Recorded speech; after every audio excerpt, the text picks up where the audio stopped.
What is going on, guys? It is Wrestlelamia here, back with some more news. Join us now as we look at the wildest news stories and rumors you need to know, including bad news for WWE Smackdown, a shocking debut goes down in NXT, as WWE brought in the Shield 2.0, WWE scraps a major storyline, could AEW be in trouble, Seth Rollins is struggling with injuries, when WWE decided on Mania plans, and much more. Be sure to subscribe and hit that notification bell for daily wrestling videos, and follow us on Facebook for exclusive lists. Also check out our new videos on Wrestlelamia XL. And now let's hit the intro and get straight into our first story.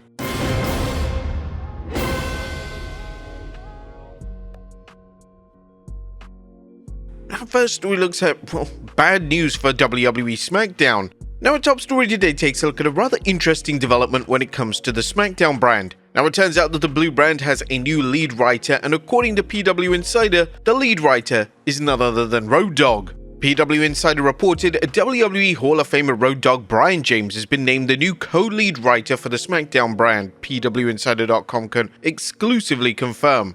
Road Dogg joins John Swicarta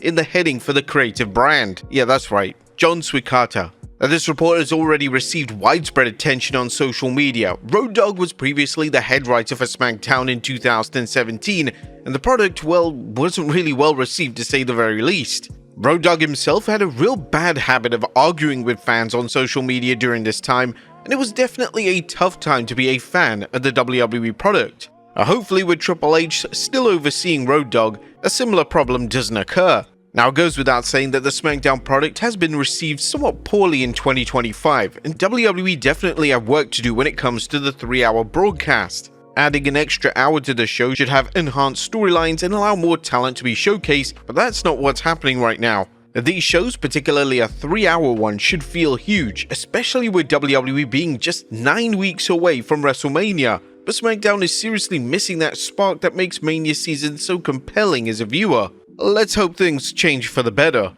Next up, new WWE Faction Debuts. Is this the Shield 2.0? And the NXT Vengeance Day show is receiving rave reviews from fans. The show was notable as it saw Stephanie Vaquer capture the NXT Women's North American title and the talented Julia retain her respective title in the main event of the show. But with that being said, the main talking point coming out of the show is the debut of a brand new faction. The second match of Vengeance Day saw Axiom and Nathan Frazier retain the NXT Tag Team Championships over Josh Briggs and Yoshiki Inamura, but after the match, they were surrounded by 4 wrestlers in, very familiar masks who proceeded to lay out both teams. And was later confirmed that the names in the stable are Dion Lennox, Cutler James, Saquon Sugars, and Osiris Griffin. The group's rampage didn't stop there, as later that night, Oba Femi emerged victorious from an NXT title defense against both members of A-Town Down Under. As Femi celebrated in the ring, the group would attack once again, and they will lay out Femi with a devastating powerbomb. Again, does it seem familiar? Whatever the case, whether this is Shield 2.0, this is the exact angle that the NXT men's division needed. Whilst the women's division in NXT is firing on all cylinders, the same couldn't be said for the men's division, as they've struggled to create compelling challenges for Oba Femi. It'll be interesting to see how this plays out and whether this really is the Shield 2.0. Maybe it's Shield 0.5. Well, who knows? Let's just at least give it a chance, right? Next up, shocking NXT debut goes down. Now, it was reported this week that Jordynne Grace was NXT bound, but nobody could have expected Grace to make a return to the brand last night at Vengeance Day. The end of the show last night saw Julia take part in a heated confrontation with the new Women's North American champion Stephanie Vaquer. This moment would be interrupted by Grace, who then proceeded to stare down both champions. Grace received a thunderous ovation, and NXT is evidently priding itself in having the best women's division in the world right now. Next up, WWE scraps a major storyline. One of the most exciting storylines on Raw this month has focused on Chad Gable, as Gable recently announced that he was stepping away from the Red brand to learn the dark arts of Lucha Libre. The Observer is now reporting that WWE had considered bringing in someone from a Mexican promotion to be involved in the storyline, but this idea has now been officially scrapped. While the Observer did add that the WWE will be going in a different direction. Next up, Seth Rollins struggling with injuries. A former WWE champion, Seth Rollins, recently spoke with Bobby Bones Sports, and Rollins discussed the true impact that wrestling for decades has had on his body. Rollins would reveal that as he's gotten older, the harder it's become to recover from his matches, and he notes that he's regularly using ice packs. Yeah, falling down is not fun. Falling down is painful. The older I get, the longer I do it, you don't get used to it. There was probably a period in my late 20s where I could wrestle every single night and I'd be like brand new the next day. Those days have come and gone. Now after every match, it takes me longer to get out of my gear. I have to ice things, I have to take a nice shower, and make sure that I hit all the good spots so that I can lay down in bed comfortably. It's very difficult to move once you've stiffened up after a little while.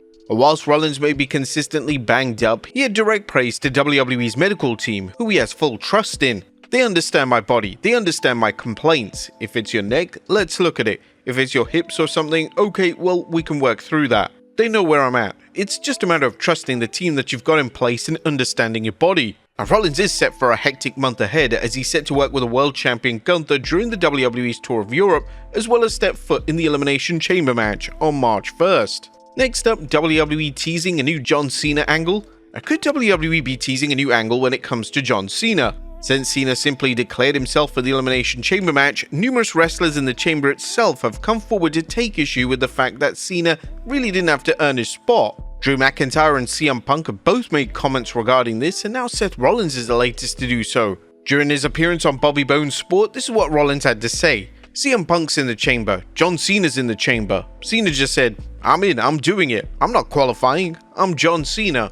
And I go, okay, I guess that makes sense. This could make for a compelling storyline as we head into WrestleMania 41. It was extremely odd that Cena was allowed to declare himself for the match, and with WWE consistently blurring kayfabe lines in the Triple H era, a storyline of Cena using his political power to place himself in top matches really would be cool to explore. What do you guys think? Let us know in the comments down below. Next up, when WWE decided on WrestleMania plans. And on SmackDown this week, it was made official that Tiffany Stratton vs Charlotte Flair will take place at WrestleMania 41. According to Sean Ross Sapp of Fightful Select, Flair's Royal Rumble victory and a selection of Stratton as her opponent had been planned for months. In fact, the plan for the title showdown has reportedly been in place since December. The match has been rumored for some time, and it's nice to see at least one WrestleMania match being a long-term plan. It also appears that WWE have pivoted with the direction of the match. Initially, it looked like Flair was going to be the babyface heading into the match, but based on SmackDown, as well as Stratton working as a babyface at the Elimination Chamber, the roles have now been reversed. Now, this is actually a logical and sensible move, and it shows that WWE are directly listening to the audience. Next up, could AEW be in trouble? A WWE Hall of Famer Booker T has sent a strong warning to AEW. Booker was recently interviewed by Forbes, and the idea behind the interview was to promote the WWE LFG show. During the interview, the former world champion was asked about the AEW product and their lack of focus on newer, younger talent. Booker would compare the situation to what he found himself back in WCW, and he stated that the AEW talent could wake up one day and it could be all over. It's hard for me to say what they should do or anything like that, but I can tell you back when I was in WCW and things were just running and everybody thought everything was good just because we were on television, like what we may see with those guys, you could wake up one day and they could be all over it. So you better be thinking about what's next. You better be thinking about the future, just like we're thinking about right now with WWE, with so many programs, trying to think about the young talent out there that's going to be fueling this next generation. Now, whilst AEW shows no genuine signs of going out of business, Booker T does have a strong point, and AEW definitely need to focus on creating new stars to lead the brand for many years to come. Next up, the real reason that Josh Alexander signed with AEW. Now, as we covered in yesterday's video, Josh Alexander is AEW bound, and now we know why he decided to make the jump. On the latest edition of the Wrestling Observer Radio, it simply came down to who was the highest bidder. Well, you know what I mean, his TNA contract is up, and obviously he was going to go to AEW or WWE, and it looks like AEW. But I do know two things. Number one, he has decided where he was going, and number two, it was to whoever the highest bidder was for him. So the story is that it's AEW.